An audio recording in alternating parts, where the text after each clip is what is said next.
Hoje eu vou ensinar pra você. Hoje eu vou ensinar pra você por que não se deve fazer bullying. Bullying. É porque vocês sabiam que bullying mata? Sabia? Coloque nos comentários que eu vou ver.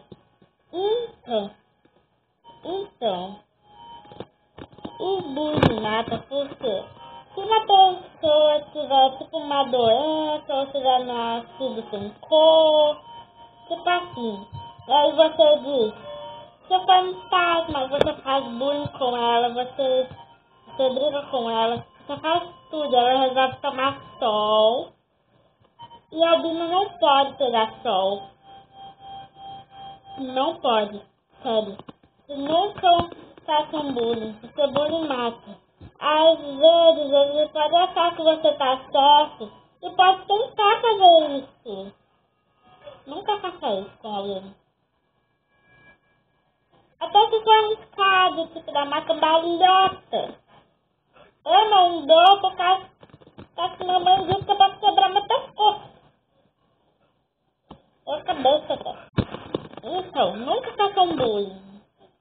Nunca. Nem na escola, nem no lugar nenhum. E se outra pessoa fizer bullying, pergunta assim: ei, como você sentiria se alguém estivesse falando assim pra você? Nunca faça isso com outras pessoas, mesmo se você achar bom. Se você achar bom, eu faço contigo mesmo. Não faça com outra pessoa. E você,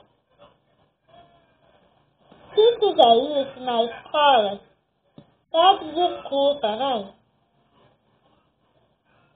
Você nunca deve fazer isso. Tchau e até o próximo vídeo.